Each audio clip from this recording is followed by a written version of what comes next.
Okay, so welcome to your video on predestination. Predestination is one of those topics which you can get really kind of confused about sometimes. So what I've done is I've made this as simple as I can. It will come no surprise to you that we're going to make a table. I want you to put this table into your book, and then there'll be a 4 and a 6 mark question for you to do afterwards. It's fairly straightforward. We start with what predestination means, and we keep that to the idea that everything is already planned out. That's what most Muslims will say predestination means. So there's nothing that we can do to change it. All right. So everything's going to happen. Time is going to continue, and whatever's going to happen is going to happen, and we have no control over it. Um, Now, you get verses in the Quran that say things like God has power over all things. Now, there's going to be two different sides to this Muslim argument about predestination, or two different perspectives on it. But this verse is true for both sides. God has power over all things. What this is really looking at is how is that power kind of used? Is this something where humans are in a play where they have no control over anything?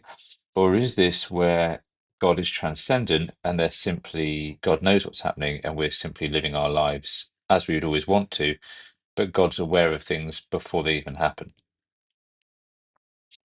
So what we'll do is we'll create a table. There you go. On one side, we'll put Sunni Muslims because they have their belief on predestination.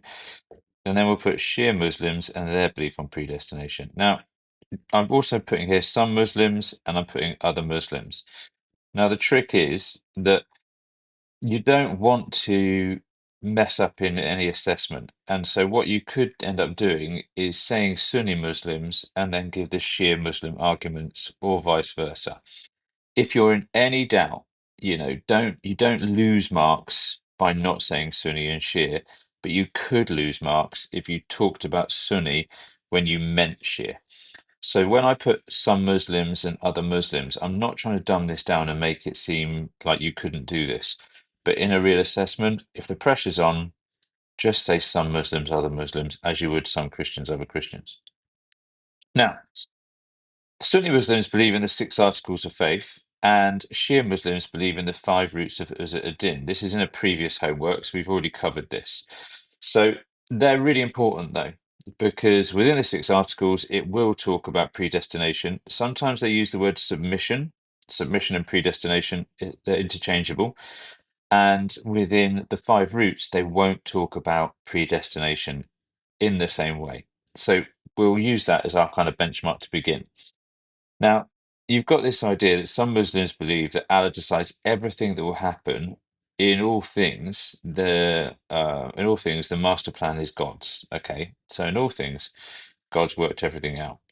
And you get this verse from the Quran, and it says this: "We have created everything according to the set plan, to a set plan." So it's just really pushing that, and I've highlighted the words "set plan" there. And really, that's what this means. This means that Allah has already planned and measured everything out that happens in the world. This is a good point to pause the video and just add this in to your table. You get this next verse from the Quran. The Quran teaches no disaster happens except by Allah's permission. So that idea of things only happen if Allah gives consent for it, it kind of puts Allah in control of everything. So this shows that nothing takes place, good or bad, without Allah's will and knowledge. Now that's the tricky bit when it says that even the bad things happen, and we'll come to that in a minute. So we then get both parts of these Qurans suggest that all things are planned. And so it's almost like we're in a play. Free will is limited. Free will is limited, and people act in a way that God has planned.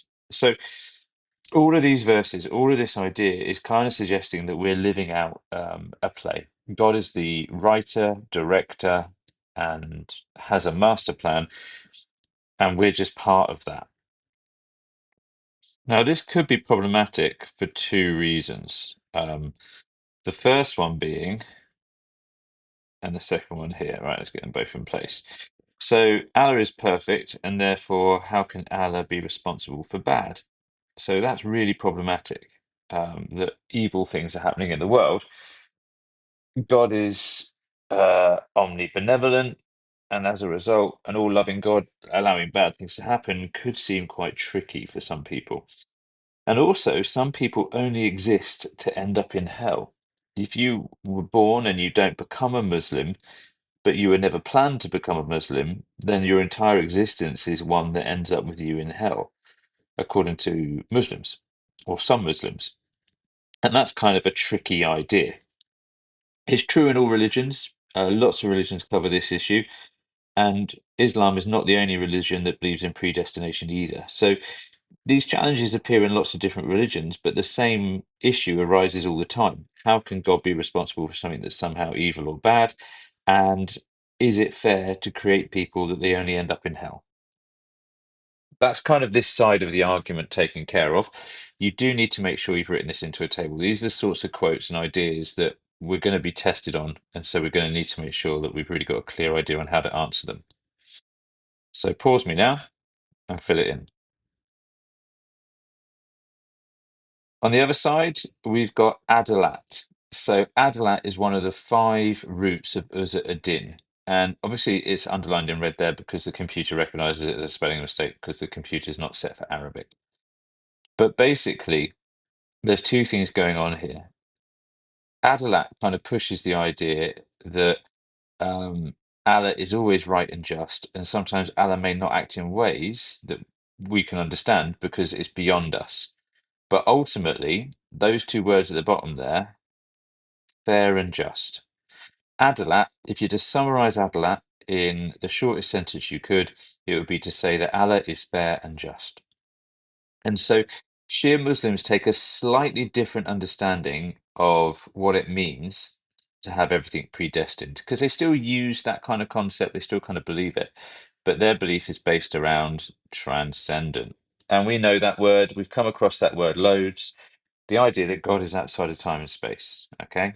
So if God is outside of time and space, then God can see both the beginning, the middle, and the end of time all at the same time.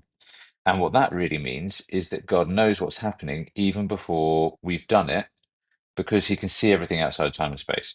Doesn't mean that he wants it to happen, but doesn't prevent it happening, because that's what human free will would look like.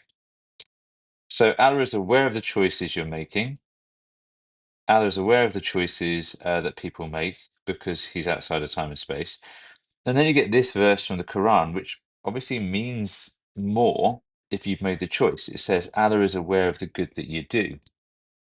In other words, if you are out, if God is outside of time and space and looking in, he's still judging. Adalat still means to judge. So he's fair and he's just. But he hasn't made you do the things you do. He's given you things like the Quran and the prophets to help you, guide you. But the choices at the end of the day, according to Shia Muslims, are yours.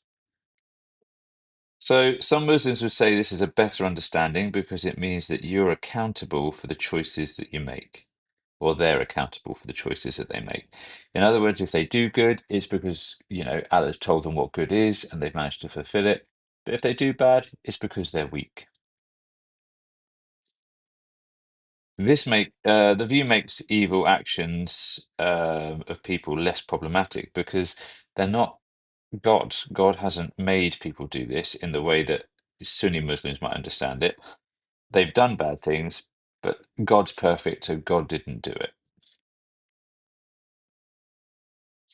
It also means that people aren't simply born to end up in hell. Now, if this was a 12 marker, you would probably say at the end of it that the sheer understanding, or Muslims who believe that God is transcendent and just sees what's happening and doesn't get involved, is probably a on balance, a better view because you don't have the problem of people ending up in hell just because they're born in the wrong place, not in an Islamic country, and maybe they never meet, a Muslim or never get to read the Quran.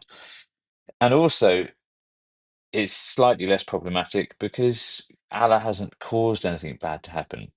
Allah's allowed it to happen, but only because He's given people free will to make their own choices. So you've got a 4 mark and a 6 mark question to play with here. So I'm going to put them both on the screen now. And so when it comes to it, let's just try and get rid of this box. So you've got this one here. Here we go. So you've got explain two different views. So two different views or two different ways the belief in predestination influences Muslims. So you can argue from one point of view, from the Sunni point of view, that they just believe that God has a plan and they're acting in it, and they're just going to try and do everything right, knowing that they're in part of a predestined idea.